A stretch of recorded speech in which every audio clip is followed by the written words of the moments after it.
So I'm going to start with Stevan Petrovic, who is a security engineer at Instacart. Are you here? I had to tell you, I contribute a lot to Instacart. I use it all the time. Congratulations. Okay, next I have Vince Chen, who's a senior manager at Royal Bank of Canada. He's their IAM support. Vince Chen, I know you were here earlier, Vince. Where are you? I know you went on the spin wheel. Maybe he's out and about still. Okay, this is a hard one. That this person is a cybersecurity manager from OLG, and I will let you say that name. Sorry, you took the mic. Well, we need this mic for a minute. We have Ekindeli Quanta. All right, here you go. You can hold Put it this. right there. Yeah. And then she's going to hand. All right, congratulations. Next we have David LaChance, the Director of IT Operations and Security from Carfax, Canada. David, are you in the room still? David. See, some of these people are so important that they can't even stay all day. All right. This person is a Senior Specialist Information Security at Bell. We have Kanish Singh. Here you go. Next, I have Mander Patel. He's the Senior Manager of IT at GoEasy. Mander, are you here? Here comes Mander. Here you go. Congratulations, Mander. I have Sarah Israr. And is a cybersecurity advisor at the Canadian Bankers Association. Sarah, are you still here? We know these people were here earlier. Is it Susmin Patel? Yeah, Susmin Patel. Is the head of IT at Seabridge Gold. All right, on to the next one. We have Nanu Varghese. IT manager at the University of Toronto. Seems, hopefully they're not over in the vendor room. But we can give, Richard Clayton is the Director of Cybersecurity at Ventura Realty. Richard, are you here? Richard Clayton? We've never had this many people not being here. Richard Fullerton is the IT manager at Native Child and Family Services of Toronto. All right, finally. Audrey Raransky. Regional CISO at Scotiabank. All right, here we go. Congratulations. I'll let you do that one. We have Marnia Kalnuchenko, Electoral Federation Canada, Director of IT. Okay. Oops. Congratulations. Fazel Mumtaz with GoEasy, Senior Security Analyst. Congratulations. I'll just let you do them. We have Jenny Zhu, Bank of Montreal Compliance Officer. Here she comes. Here you go. We have Ralph DeVry, Latitude Air Ambulance IT Manager. Here we have Ralph. All right, Ralph. Congratulations, Ralph. Yours, sir. We have Sandra Zubovic, CIBC, Senior Information Security Consultant.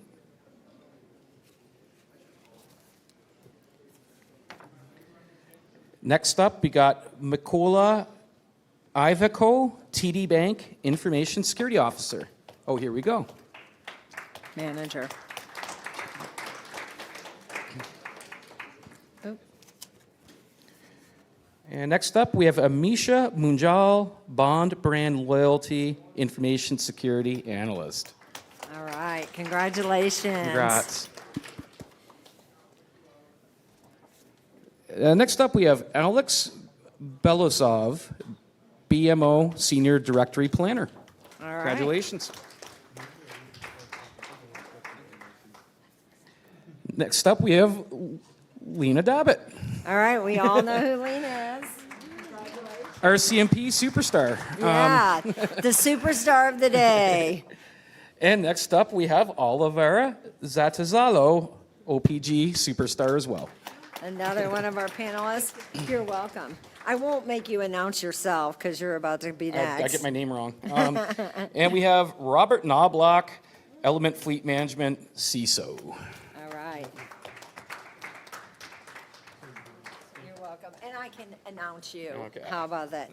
And our moderator today, Matt Richardson. He's the head of intelligence at Canadian, is it OSINT, Center of Anti-Human Trafficking Intelligent Initiative. So everyone, let's give a round of applause for Matt. Thank There you. you go. And with that being said, our panel is 1 hour and starting from right now. And we want to keep it very interactive, but please remember, if you have questions, raise your hand and wait for my staff to bring the microphone. And for all of my online people, you guys have been great. We've been hearing from you all day. So if you have any questions, just put them in the chat box and we will make sure we address your questions as well. So everyone, let's welcome our panelists. Thank you. Well, good afternoon, everyone. It's great to see you. Great to see such a strong showing. We're going to have our panel this afternoon. We will be finished at 5 p.m. And we won't go over. There's a saying in public speaking, you can really never, ever go over, especially when there's drinks and food waiting. So we won't do that. We're going to begin with some brief introductions. We'll introduce ourselves. We're going to run for about 40 minutes. We're going to leave 15 minutes or so for question and answer at the end as well. So if you have questions or comments, please keep track of them. We're leaving time at the end for that. So I'll begin with myself. My name is Matt Richardson. I'm the director head of intelligence for 2 organizations. One is the Open Source Intelligence Center, or OSINT Center, the Canadian Center. The other is with the Anti-Human Trafficking and Child Exploitation Intelligence Initiative. In my role, I work with various, like many of you. I deal with threats that are cyber, threats that are human. I work with various partners in the law enforcement, government field, private sector, this country, this continent, and far beyond. In my role, one of my favorite things, to be honest with you, is meeting the best people, because by fighting some of the worst stuff going, you meet the best stuff going. So it's a pleasure to meet you all, and I hope I get to catch up with you after this afternoon's panel as well, and I'll be sticking around. We'll hand it over now to my friend Olivera. Thank you, Matt. So I'm Olivera Zatezalo, and I'm Chief Information Security Officer at Ontario Power Generation. Prior to joining OPG, or Ontario Power Generation, I spent over 25 years in Canadian telecommunication and last 3 in energy sector. So throughout my work here in Canada, I always worked in critical infrastructure, first in telecommunication and now in energy sector. Hi, I'm Lina Dabit. You all heard about me earlier, so I'm going to turn it over to my next panelist. Hello, Rob Knoblauch, CISO of Element Fleet Management for the last 7 months. Before that, 13 years as the Deputy CISO for Scotiabank and the CISO of Tangerine Bank. Before that, 10 years at Bank of Montreal, same sort of thing. And before that, the Toronto Stock Exchange. So I've been doing this for a few years. Thank you. Well, thank you, everyone. And we'll get started. For our first question, we're going to look at emerging threats. So new and those that are emerging and maybe not even necessarily fully understood at this point. And we'll start with you, Olivera, before we open up to the rest of the panel. The question is, what are the most significant emerging cybersecurity threats, and how do you feel that organizations should prepare for them? And part B, in this evolving landscape, what new attack vectors are you finding maybe gaining prominence, and how can they be effectively mitigated? So thank you. So as I said, I've been in critical infrastructure for the last 25 plus years, and for the security professionals in critical infrastructure these days, I think geopolitical tension is like a very big concern. And the reason is that we've seen reports of a number of attacks, state-sponsored attacks on Canadian critical infrastructure. So this is definitely something that keeps us up at night. And another reason is the recent changes in the U.S. administration and budget cut to the cybersecurity agency and organization that are actually monitoring the cyberspace. So I think we probably all came across this news that CISA lost like a number of positions. CISA is the Critical Infrastructure Cybersecurity Agency. They were actually keeping us in a loop and sending us a regular threat intelligence report. So definitely there is a concern that these reports are not going to be that frequent and like they're not going to be the same quality as what it used to be before. And I think the second issue that really keeps us up at night is the artificial intelligence and use of artificial intelligence in phishing attacks and also in ransomware. So definitely this is something that we all keep an eye on. What do we do about this? For the geopolitical tension, like we definitely keep collaborating and talking to the other critical infrastructure security professionals with Canadian government. We are trying to make sure we get the threat intelligence from a number of different sources and we act on them right away. For the AI, for the phishing attacks, definitely cybersecurity training. We keep training our people to make sure they recognize these sophisticated attacks. And for the ransomware, I think just making sure we have these isolated recovery environments where we can recover in the case of ransomware, and we have very well exercised incident response plan and clearly defined roles and responsibilities. Well, thank you very much for a great response, Olivera. It's certainly a complex and evolving landscape. I think maybe more so than ever with the shifting geopolitical pieces that we're all well attuned to these days. Thank you for that. And I'll open up to Lina. Would you like to pick it up? Yeah, I'm just going to add to that. So when we were speaking about when you were just saying about the threats that are coming and what do we do about them, I will say probably the best thing we can do is talk to each other. And it doesn't matter, like definitely within sectors, as we were talking about earlier, it's great to have that within sectors, but we should also be opening that up to be a little more willing to share information about what's happening cross-sector. Because if we don't know that something is impacting one, like critical infrastructure, financial, whatever, you don't know that this potentially could come. And the reason I say that is you really see a shift in those who have worked in intelligence. Anyone who works in intelligence, especially in the government, recognizes you always go by the need to know principle. I'm not telling you anything unless you need to know. However, a couple of years ago, I was in the UK for some meetings, and they have shifted their entire intelligence sharing model to be more about, and literally they have these all over their offices at their National Crime Agency, and it says, don't hoard the gold, don't sit on the gold, sharing is caring. And what they have really pushed for is, if you are, obviously if there's something, from a regulatory perspective or legal perspective, but why are you holding on to information that may help others? So I think that willingness to share information and share it freely across sectors is probably one of the best things we can do to help each other. Well, thank you very much. Some great answers here. And I think perhaps something we've run into is the term social engineering. And with the advent of AI, it's becoming more and more simple for threat actors to target executives, cybersecurity professionals, even little fish like me. You may have seen these things on your LinkedIns, I know I have, where they kind of look us up and they learn a bit about us and they come with a very highly targeted, plausible scenario. And I mean, they may want your money, they might want access to your data, your company's proprietary information, financial records. But in the days of the era prior to AI, it was usually fairly easy to detect and tell, and it's become very difficult. So if you think of the old email phishing scams back in the early 2000s, the boilerplate ones to now more sophisticated plots, and AI's simplified that. So people from a different language can look, sound, and act like a North American when they aren't, or they can look, sound, and act when they're from Eastern Europe when in fact they aren't. And that's certainly complicated things. I know I've seen that myself too. Thank you. Okay. Question 2, and we're going to start with you on this one, Lina.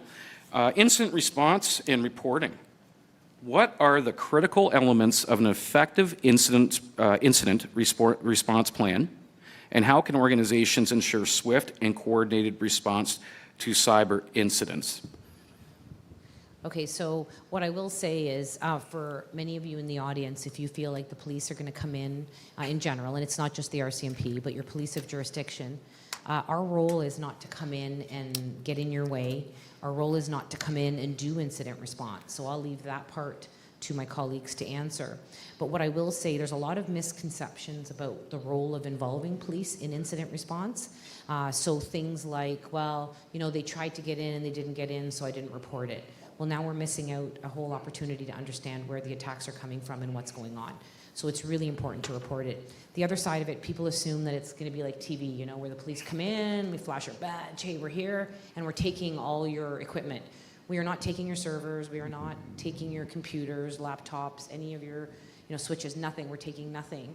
Our job is not to get in your way. We fully recognize that business continuity for most, like for almost everybody, that is your priority, and that means it's our priority. You've already been victimized, so why would we victimize you further? So what you need to understand is, what is the role of police? What do police do? So when you call law enforcement, you know, our job is not to get in the way. We are going to look for things like, you know, did you do any investigation on your own to understand where the attack came from? And that's not to say, oh, you shouldn't have done that. It's just so that gives us a starting point so that we can deconflict early on. We're going to ask for at what point it got recognized. What did you think? What did you do? What remediation strategies did you employ? Did you shut things down? The goal is to understand what has happened and to be able to trace it back. And at the end of the day, are we going to be able to lay charges and prosecute? You know, we talked about this earlier. Yeah, that's great, but that's not always going to happen. But if we can help by understanding and being involved to have those indicators of compromise and you know, the IOCs that are shared with us and the other pieces of information, then we are in a better position to help defend and help understand where that attack came from. So I do just want to add that from the incident response part, think about involving your police early.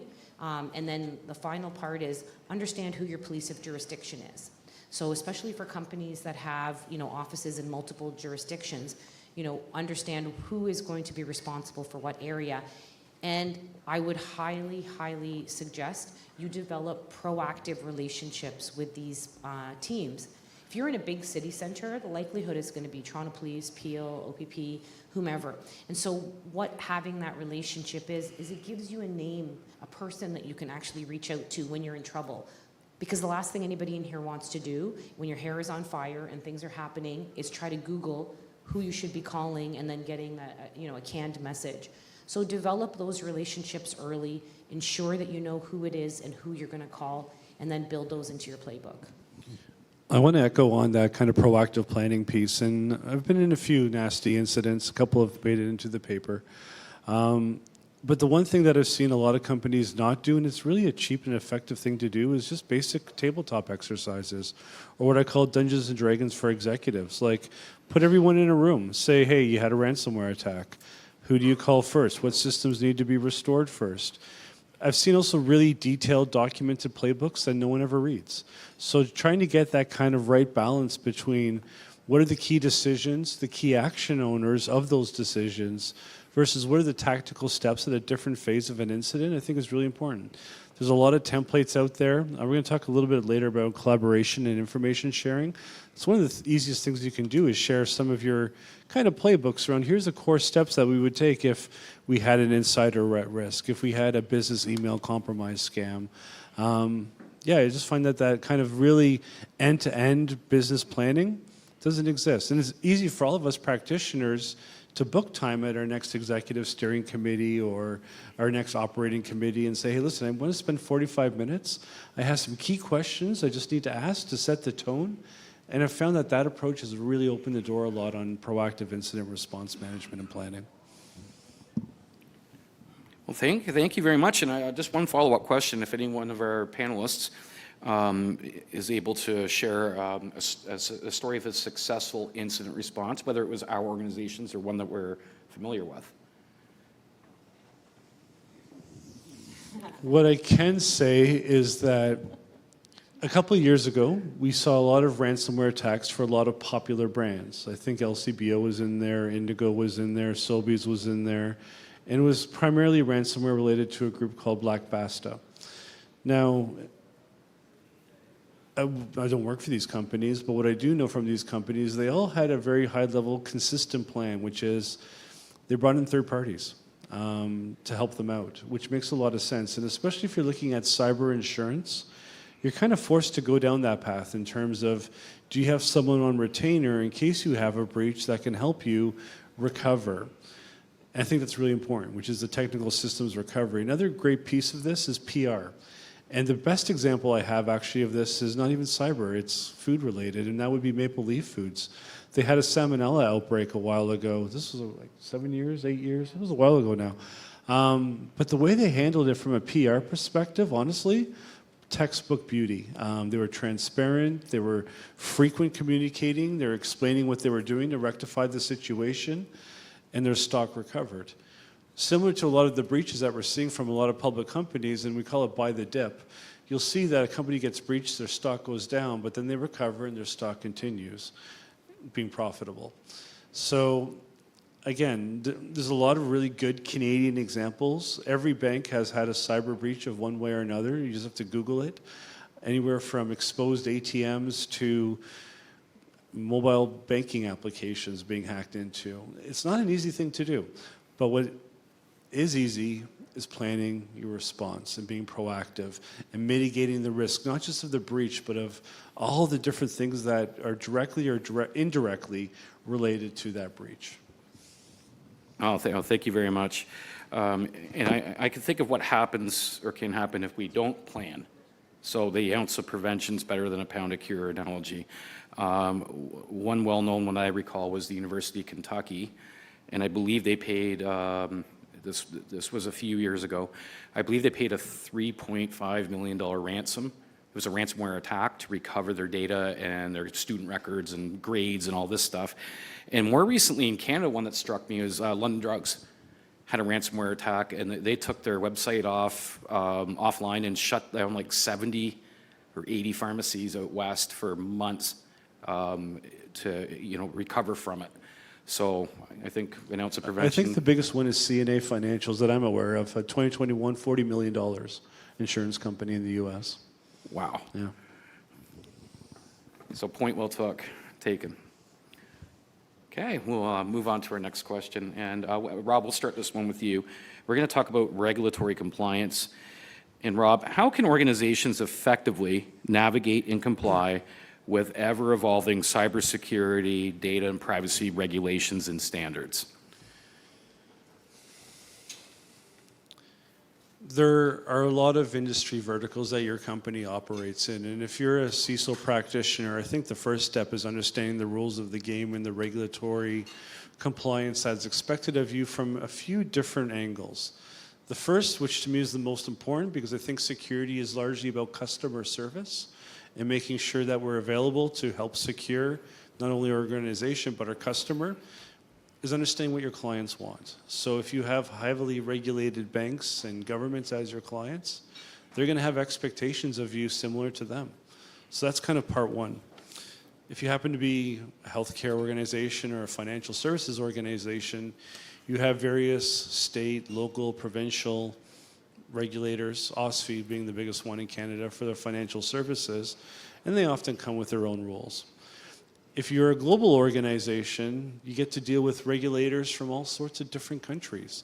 So what you end up doing is trying to figure out, okay, what's my own internal policies that can map to all these different rules across the world? Then you have kind of the two big ones. One's an attestation and one's a certification, which is ISO 27001.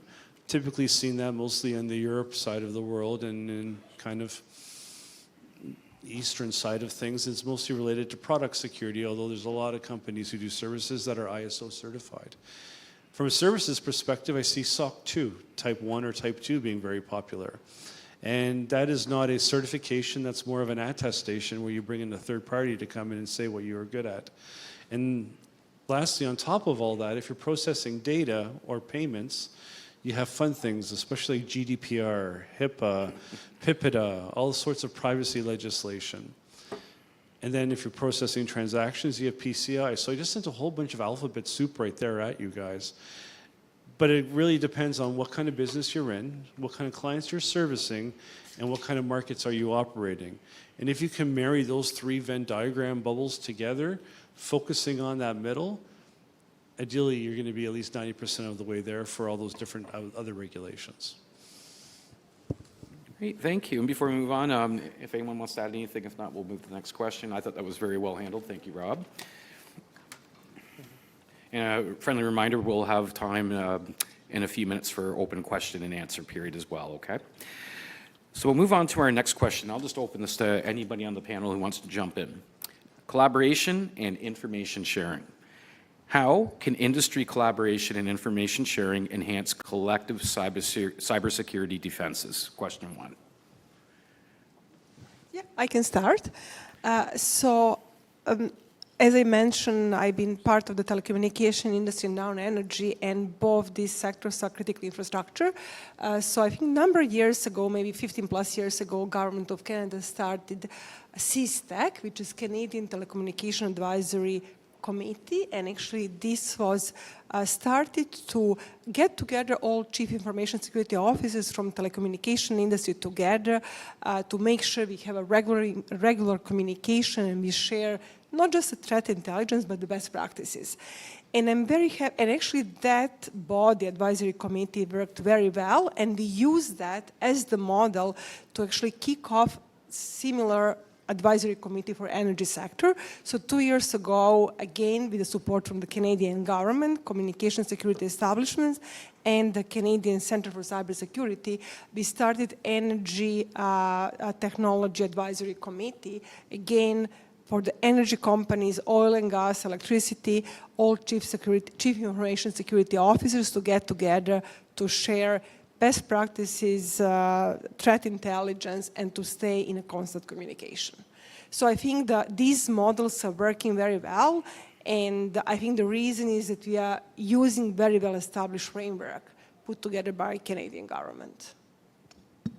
Excellent, thank you. And Lina, what for you? Yeah, no, definitely collaboration is key. I will say, I come from a world that sometimes is very siloed, and this is how we do policing, and that's how private sector does it, and that's how other government agencies do it. And I will say one of the models that I've been studying for the last few years has been that public-private model that shares, you're sharing expertise, you're sharing knowledge, you're sharing the ability to, information sharing just with regards to threat intelligence. But it's to enhance that. I mean, you look at how the FBI did it when they started back in the 2012, I think 2013. And so that ability to work together and recognize that everybody brings something into the table, something to the table that's a little bit different.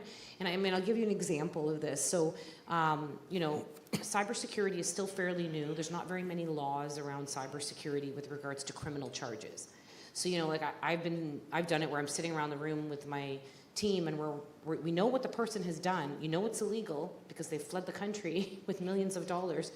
Say that's probably not something that they were, that they want to stay here for.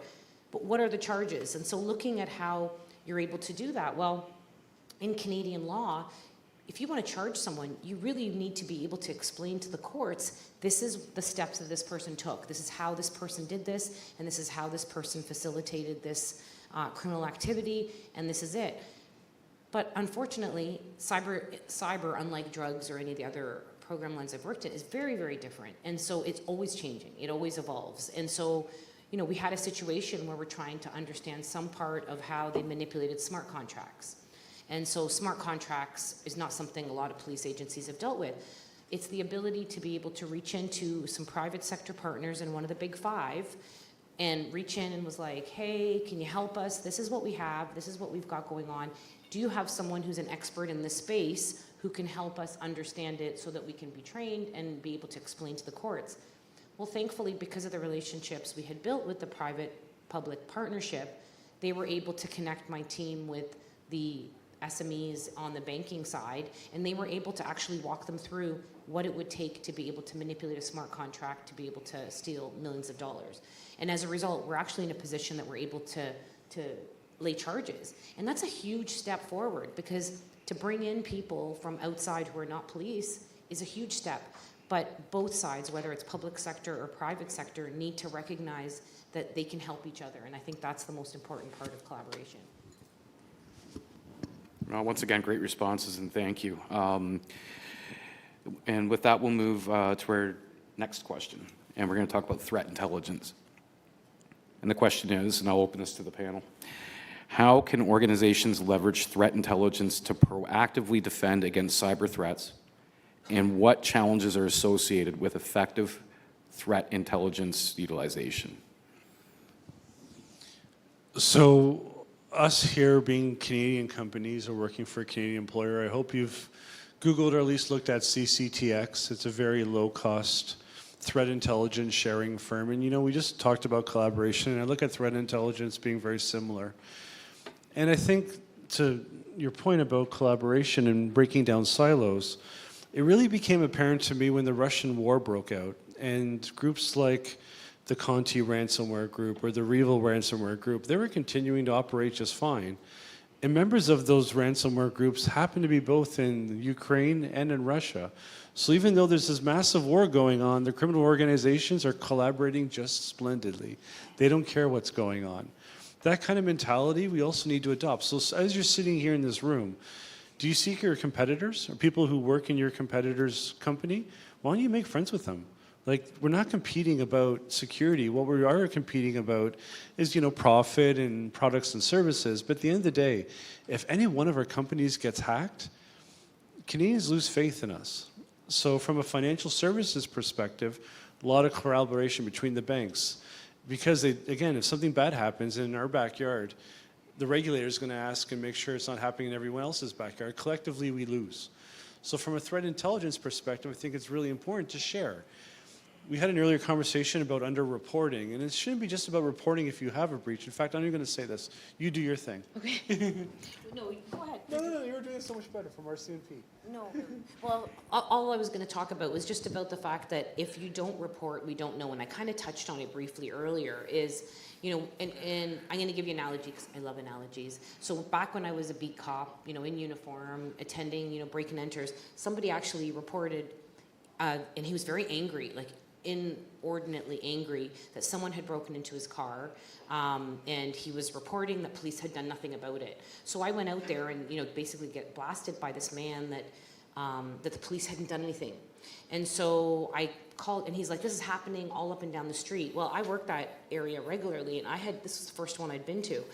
And I called dispatch on the radio, and they said, nope, they had no other reports at all, tracked, no one. And he's pointing out that guy had his car broken into, that guy, that guy, that guy. And it turned out, as I did a little bit of digging and managed to talk him down, nobody had reported it. Nobody had reported it because they figured, well, they just took a little bit from here, or they tried to get in, but there was nothing in there. So they fiddled around in my car. They stole CDs. At least I didn't say cassettes. So they stole some CDs, you know, they stole this, they stole some change. No one bothered to report it. And so this man's very angry because everybody else is talking about it, but no one told the police. And the reason I bring up that as an analogy was if they had actually called to tell us, we would have added extra patrols. We would have been on the lookout. We would have been more proactive in our approach instead of responding to a very, you know, upset man that no one else had reported. And I say this because this is no different in cyber. You know, and I'll talk to people and they'll say, yeah, we noticed some stuff, but you know, it all worked out okay. It doesn't look like anyone got in. It should be fine. Well, have you reported it? Have you told other people in your sector? Have you told other sectors? You know, why are you holding on to this information? And so this is such an important part of reporting. It is grossly underreported, but if more people report, it allows us to build, not us as in police, I mean all of us in this room, it allows us to build a better idea of where the threat is coming from because it evolves quickly and everybody needs to have a part of this. And tying it back to threat intelligence, sharing that information amongst each other. So if we're not reporting it, we're not sharing, we're going to fail at threat intelligence. And we're going to get wonderful IOCs and TTPs from Europe, which have nothing to do with Canada, and it's not going to help us, or maybe really indirectly. Yeah, And maybe I can just add, I think also acting in a timely fashion on these threat reports, IOCs, TTPs, like make sure you have a defined process within your cyber team who is responsible to actually act and start analyzing and taking an action. Thank you all very much. Yeah, I suppose it goes back to, it's an old adage, maybe not everyone's familiar with, but if you fix the small things, you can prevent the big things. I think that's a policing saying. So looking at Detroit, for example, back in, I think, the 70s and 80s, fixing, cleaning up the vandalized sites, the graffiti, repairing windows, enforcing minor traffic violations.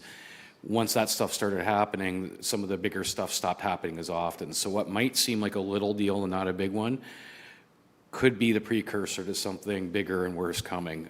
So I think that the idea of reporting and having that information openly available and sharing, and again, like further your point, Rob, we're not competing with each other for products and market strategy, but this is defense, and what's good for us is good for all of us, and what's bad for us is bad for all of us. Okay, we'll move to our next question, and we're going to look at supply chain security. So in an interconnected business environment, what measures should organizations take to secure their supply chains or their global networks as well against cyber threats? And I'll leave that open for the floor. Again, having the processes, having the third-party risk assessment, and making sure that each and every contract with the vendors community and with the supply chain has a cybersecurity controls in it. So I would start from that. And also making sure that in the case of the cyber event, there is a process for them to inform you, and on your side, you have to have a playbook, what to do with that information and how to actually provision it through your systems. So a playbook and some relevant trainings. Yeah, for example, if the company was compromised, you want to prevent the emails from that company getting into your network and stuff like that. There's some good examples, especially recent ones. I'll give you one, not to cloud a vendor, but they did do it. So the government of Canada partnered with a company called Security Scorecard. Security Scorecard is a tool that basically rates from a letter A to an F external hygiene of whatever's facing on the internet for a company. And the government of Canada partnered with Security Scorecard to do this ratings on all critical infrastructure providers, which made a lot of sense. It's not a full-blown, full audit, but it is a symptom, and the idea is that if you see badness on the outside, there's probably poor hygiene on the inside. I think that's really important. I also think that continuous real-time third-party monitoring is something that will continually grow, and that the idea of a questionnaire every once in a while and maybe a visit to the vendor site is something that's not going to really be accepted anymore. So how do you do that continuous continuous supply chain monitoring?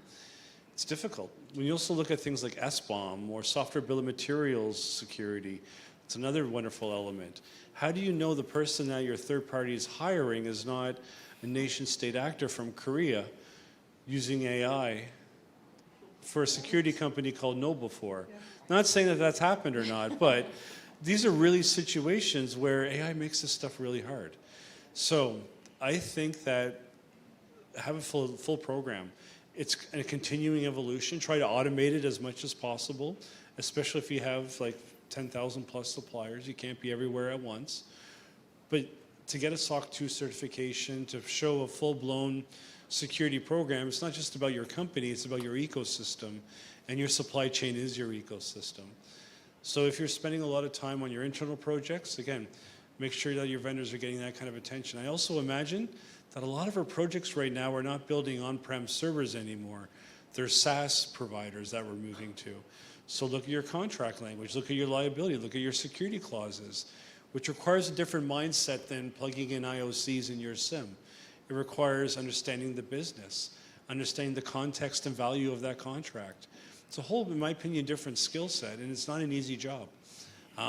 So I don't really have a good answer other than develop a program that kind of fits with your organization. Well, thank you very much. And we'll do one last question before we open up for open question and answer. And our final question for our panel today will be, ethical hacking and penetration testing. How crucial is ethical hacking and penetration testing in identifying and fixing security vulnerabilities? And what methodologies do you feel yield the best results? And we'll start with you, Olivera. Yes, thank you. So it's super important, and actually I do it regularly after major development, production implementation, and also just for the whole network at least once a year. And actually, the reason we do this in regular intervals with the reputable companies is that they are also monitoring the cyberspace. They are monitoring the incident and ransomware attacks. They know what are the IOCs, what are the TTPs that these cyber criminals are using. And they're actually changing their penetration test strategies every time you engage them. And for that the reason, it's super important to do this regularly, because each and every test is different, because they're using the most recent events and attacks in the cyberspace to update their plans. I can take my car to a mechanic, or I can fix my car myself. If I fix it myself, I have to pull out a book, and it'll probably take a month. If I take it to a mechanic, he does it within a few hours, and probably have to pay more, but I'm paying for the fact that he knows what he's doing. Similar to penetration testing, I think you can have an in-house team, but honestly, the guys who are, or girls, who are attacking all sorts of different verticals, all sorts of different applications, just because of experience, because if they do it day in, day out, I think you're going to get a better result. I also think you should switch it up all the time. You should have a second set of eyes to make sure that you're getting quality. I've seen some pen testers with beautiful brand names, and they've given me a report that was kind of meh. I've seen ones that are a lot cheaper, and actually, like, the reports were much better. So there's no standard for penetration testing. I suggest you have a stable of providers, maybe a tier A provider for those really critical applications, and a tier B provider for your annual pen test type of thing. I found that has worked out in the past.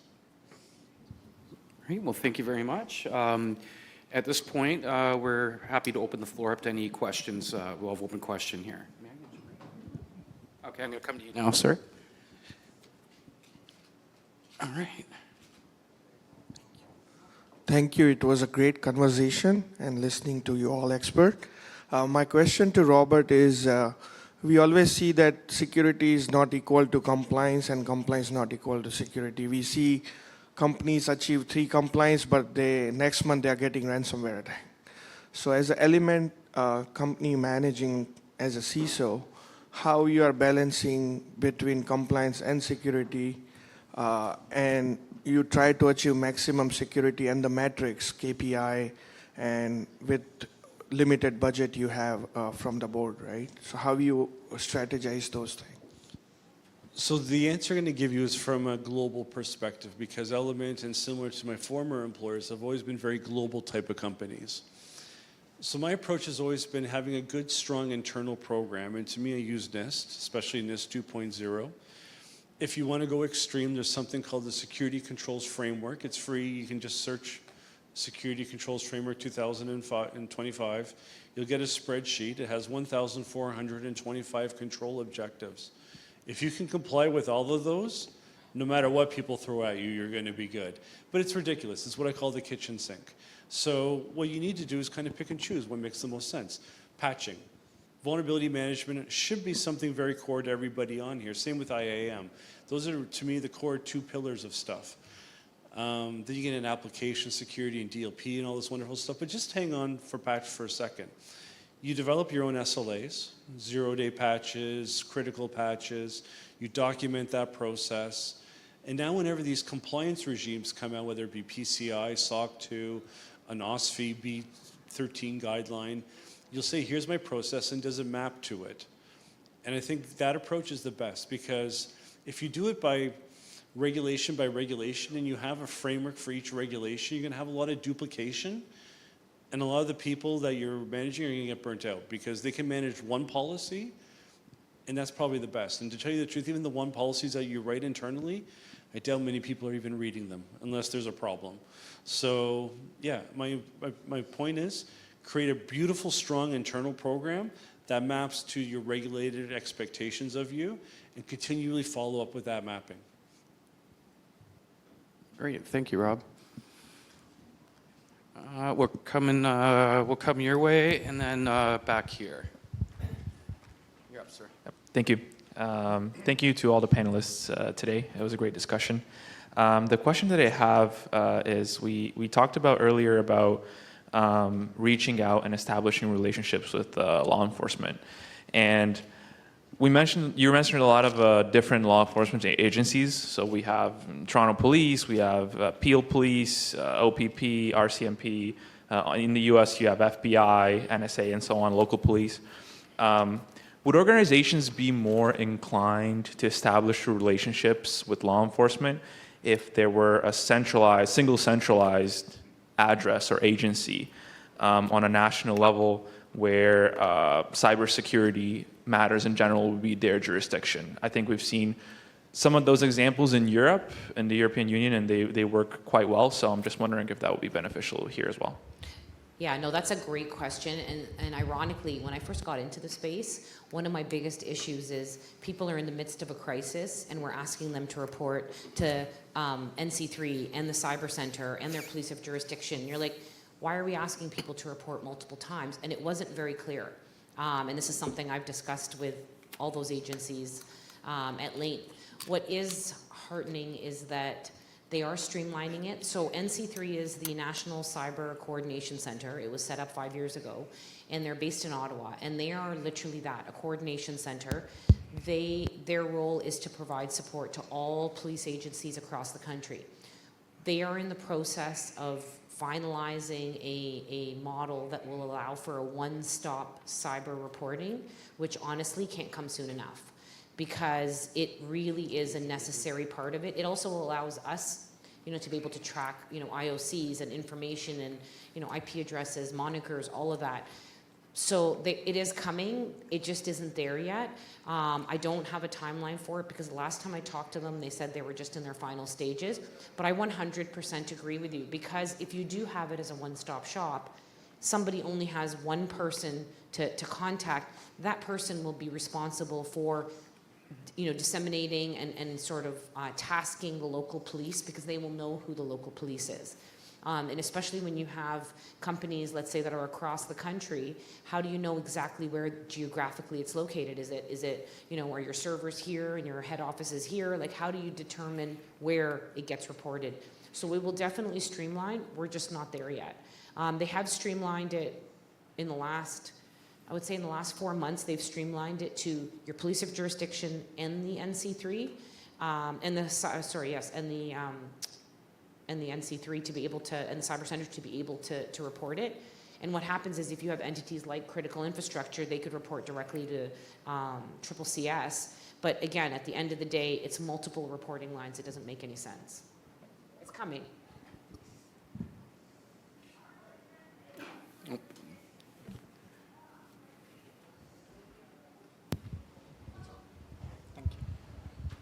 Thank you. So one of the long poles in the tent for IT infrastructure is hardware integrity, right? And it's often overlooked. So in the event of nation-state actors compromising hardware integrity, can you help us understand some of the best practices on how governments and private organizations can deal with it?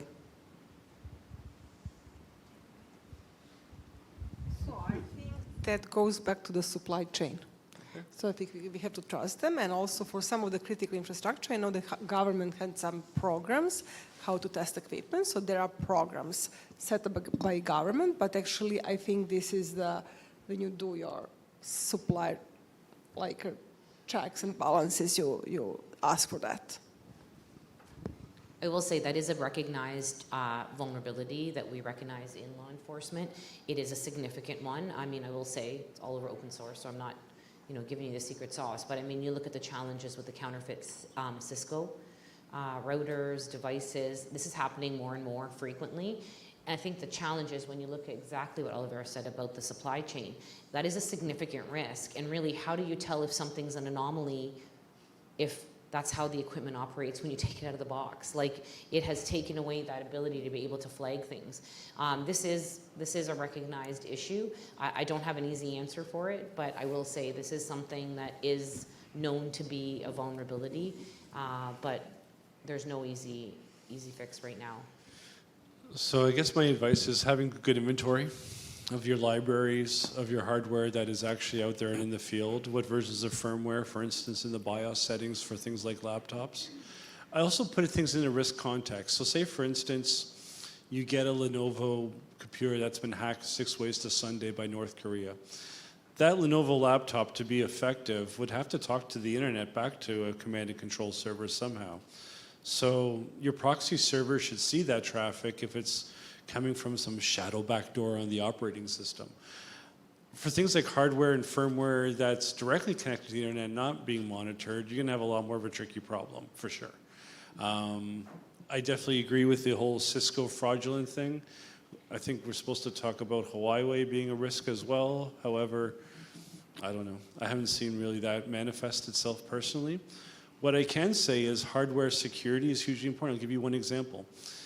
I used to deal with ATMs, especially in South America. And we actually had the stories of organized crime coming to convenience stores in the middle of nowhere, breaking into the ATM, putting in a USB drive, booting off that USB drive, and sending commands to the cash dispenser.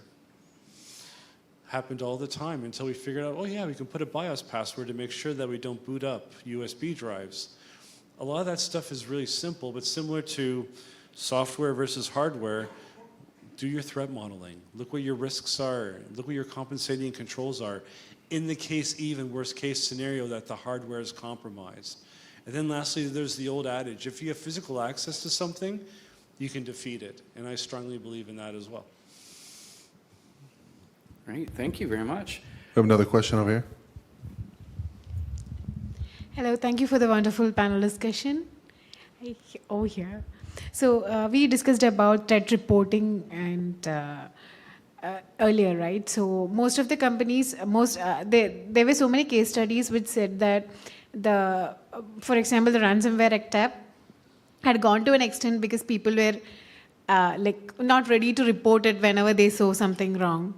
Most of the attacks, it is because the whistleblowers are not treated in a good manner. Like it comes to the leadership thing. So in real world or in most of the scenarios, how are whistleblowers treated, or how is a good free reporting encouraged?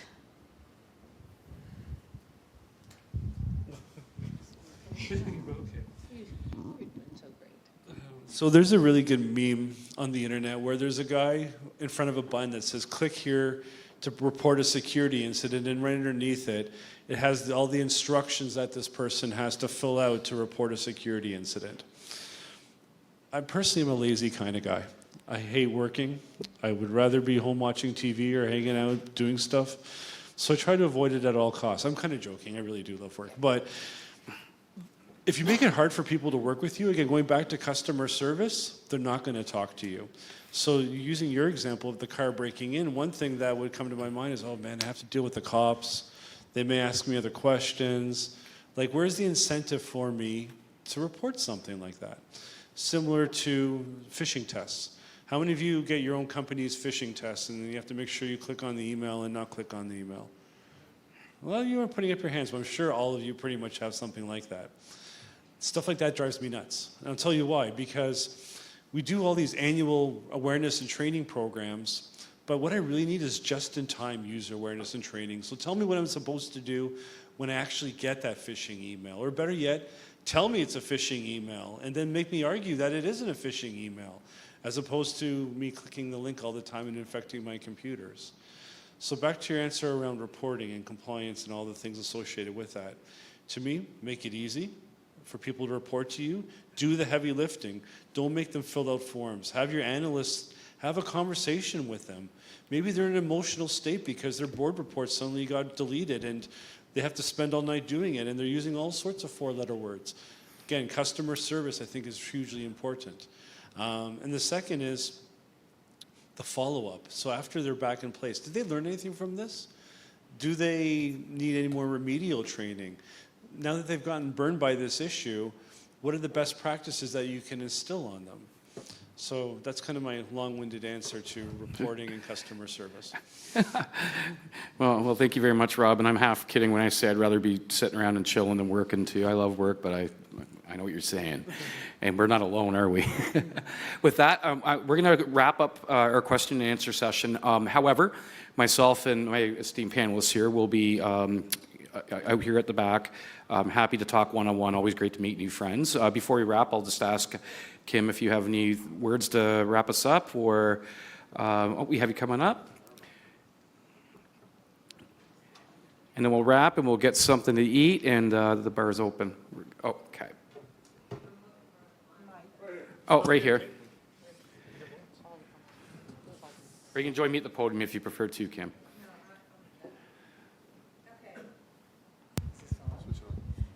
All right, I think we're going to wrap up with prizes. Mike, if you could go tell Andrew we're ready. And there's still pizza left. The bar's open. And thank you. How about a round of applause for our panelists?